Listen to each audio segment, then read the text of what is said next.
నమస్కారం. ఏ నెలలోనైనా బహుళపక్షంలో చతుర్దశి తిథి మంగళవారంతో కలిసి వస్తే దాన్ని కృష్ణ అంగారక చతుర్దశి అనే పేరుతో పిలుస్తారు. ఈ కృష్ణ అంగారక చతుర్దశి సూర్యగ్రహణంతో సమానమైన శక్తి కలిగిన రోజని ధర్మశాస్త్ర గ్రంథాలన్నీ తెలియజేస్తున్నాయి.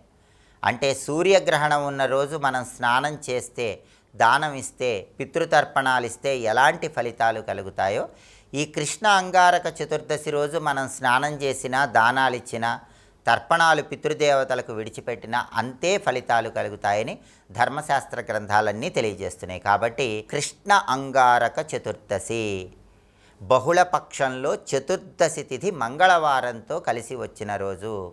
ధర్మశాస్త్ర గ్రంథాలు ఏం చెప్తున్నాయంటే, కృష్ణ అంగారక చతుర్దశ్యాం మహానద్యావగాహనాత్ గోమయేన లిప్తాంగో గోసహస్ర ఫలం లభేత్ అని ధర్మశాస్త్ర గ్రంథాల్లో ఒక శ్లోకం చెప్పారు.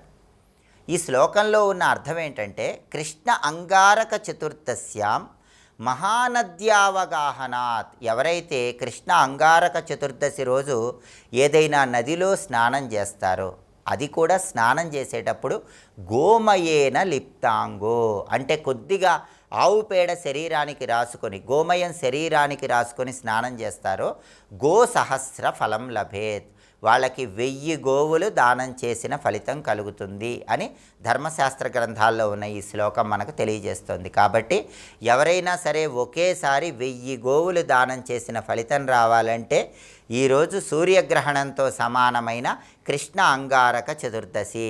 మీరు స్నానం చేసేటప్పుడు స్నానం చేసే నీటిలో కొద్దిగా గంగాజలమో ఏదైనా పుణ్యనదీ జలమో కలుపుకొని గోమయం ఆవు పేడ కొద్దిగా శరీరానికి రాసుకొని స్నానం చేయండి. 1000 గోవులు ఏకకాలంలో దానం చేసిన అద్భుతమైన ఫలితం పొందవచ్చని ఈ ప్రామాణిక శ్లోకం మనకు తెలియజేస్తోంది. అలాగే కృష్ణ అంగారక చతుర్దశి రోజు యమతర్పణం విడిచిపెడితే సంవత్సరం పాటు కుటుంబంలో ఎవరికి అపమృత్యు దోషాలు ఉండవని, ఆరోగ్యం బాగుంటుందని కూడా ధర్మశాస్త్ర గ్రంథాలన్నీ చెప్తున్నాయి. యమతర్పణం అనేది ఎవరైనా విడిచిపెట్టవచ్చు. సహజంగా పితృతర్పణాలు తండ్రి జీవించి ఉన్నప్పుడు ఇవ్వకూడదు, కానీ యమతర్పణం మాత్రం తండ్రి జీవించి ఉన్నప్పుడు కూడా ఇవ్వవచ్చు. కాబట్టి కృష్ణ అంగారక చతుర్దశి సందర్భంగా ఇంటి యజమాని తప్పకుండా దక్షిణం వైపు కూర్చొని యమధర్మరాజును స్మరించుకుంటూ యమతర్పణం ఇవ్వాలి. అలా ఇస్తే ఇంట్లో వాళ్ళందరికీ సంవత్సరం పాటు అపమృత్యువులు ఉండవు, గండాలు ఉండవు, అనారోగ్యాలు ఉండవు. మరి ఈ యమతర్పణం ఎలా ఇవ్వాలి? యమతర్పణం ఇచ్చేటప్పుడు ఇంటి యజమాని యజ్ఞోపవీతం ధరించే వాళ్ళైతే యజ్ఞోపవీతాన్ని అపసవ్యంలో వేసుకోవాలి. యజ్ఞోపవీతం లేని వాళ్ళైతే ఏదైనా ఒక వస్త్రం తీసుకుని ఆ వస్త్రాన్ని మామూలుగా కాకుండా అపసవ్యంగా వేసుకోవాలి, లేదా పూలదండలాగా వేసుకోవాలి. ఆ తర్వాత నల్ల నువ్వులు నీళ్లల్లో కలిపి ఆ నీళ్లు ఈ 4 చేతి వేళ్ల మీదుగా క్రింద పళ్ళెంలో విడిచిపెడుతూ యమతర్పణం ఇవ్వాలి.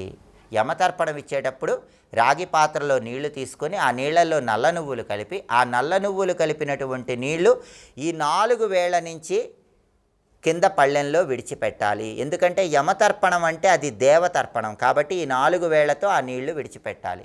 ఇలా విడిచిపెడుతూ యమాయ నమః యమం తర్పయామి, యమాయ నమః యమం తర్పయామి, యమాయ నమః యమం తర్పయామి అని చదువుకోవాలి. ఇలా యమతర్పణం ఇచ్చినా కూడా విశేషమైన శుభ ఫలితాలు సిద్ధింపజేసుకోవచ్చు.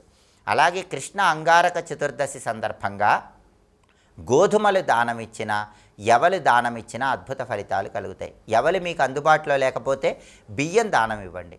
దానాలు ఇవ్వటం వీలు కాకపోతే నానబెట్టిన గోధుమలు, నానబెట్టిన బియ్యము గోమాతకు ఆహారంగా తినిపించినా కూడా విశేషమైన శుభ ఫలితాలు సిద్ధింపజేసుకోవచ్చు.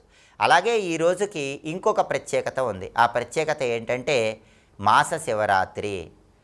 మాస శివరాత్రి రోజు ఎవరైనా సరే పంచబిల్వాలతో ఈశ్వరుణ్ణి పూజిస్తే అద్భుత ఫలితాలు కలుగుతాయని శివధర్మోత్తర పురాణంలో ప్రామాణికంగా చెప్పారు. తులసి బిల్వ నిర్గుండి జంబీరామలకం తథా పంచబిల్వమితి ఖ్యాతం శివపూజార్థముత్తమం అని శివధర్మశాస్త్రంలో ప్రామాణిక శ్లోకం చెప్పారు. ఈ ప్రామాణిక శ్లోకంలో ఉన్న అర్థాన్ని పరిశీలిస్తే తులసి, బిల్వము అంటే మారేడు, ఆ తర్వాత మూడవది జంబీరము, జంబీరం అంటే నిమ్మ, నిమ్మ ఆకులు లేదా నిమ్మ ఫలాలు. ఆమలకము అంటే ఉసిరి. అలాగే వావిలి, వావిలి ఆకు. ఈ ఐదింటిని పంచబిల్వాలు అంటారు. తులసి, మారేడు, వావిలాకు, నిమ్మ ఆకు లేదా నిమ్మ ఫలము, ఉసిరి. ఈ ఐదింటిని పంచబిల్వాలు అనే పేరుతో పిలుస్తారని, ఈ పంచబిల్వాలను ఎవరైతే మాస శివరాత్రి సందర్భంగా ఈశ్వరుడికి సమర్పిస్తారో వాళ్ళు శివానుగ్రహం వల్ల ఇహలోకంలో సర్వసంపదలు పొంది పరలోక మోక్షప్రాప్తిని కూడా పొందవచ్చని శివధర్మోత్తర పురాణంలో మనకు ప్రామాణికంగా చెప్పారు. మాస శివరాత్రి సందర్భంగా ఈ విధి విధానం పాటించండి, సమస్త శుభ ఫలితాలను సిద్ధింపజేసుకోండి. అలాగే ప్రధానంగా మాస శివరాత్రి కాబట్టి ఇంట్లో దీపారాధన చేశాక ఇంటి యజమాని శివగాయత్రి మంత్రాన్ని 21 సార్లు పఠించాలి. ఆ శివగాయత్రి మంత్రం ఏంటో ఇప్పుడు మనం చూద్దాం. ఓం తత్పురుషాయ విద్మహే మహాదేవాయ ధీమహి తన్నో రుద్ర ప్రచోదయాత్. ఇది శివగాయత్రి మంత్రం. కాబట్టి చాలా శక్తివంతమైన రోజు. కృష్ణ అంగారక చతుర్దశితో కూడిన మాస శివరాత్రి. శాస్త్రంలో చెప్పిన విధంగా గోమయేన లిప్తాంగో గో సహస్రఫలం లభేత్. కొద్దిగా ఆవు పేడ శరీరానికి రాసుకొని స్నానం చేయండి, 1000 గోవులు ఏకకాలంలో దానం చేసిన ఫలితం పొందండి. పంచబిల్వాలతో ఈశ్వరుణ్ణి పూజించండి, శివానుగ్రహానికి సులభంగా పాత్రలు కండి. అలాగే మంత్రశాస్త్రపరంగా ఏ శివగాయత్రి మంత్రాన్ని పఠించాలో ఇంకొకసారి చూద్దాం మరి. ఓం తత్పురుషాయ విద్మహే మహాదేవాయ ధీమహి తన్నో రుద్ర ప్రచోదయాత్. సమస్త శుభ ఫలితాలను సిద్ధింపజేసుకోవటానికి కృష్ణ అంగారక చతుర్దశితో కూడిన మాస శివరాత్రిని ప్రతి ఒక్కరూ తప్పనిసరిగా సద్వినియోగం చేసుకోండి. స్వస్తి.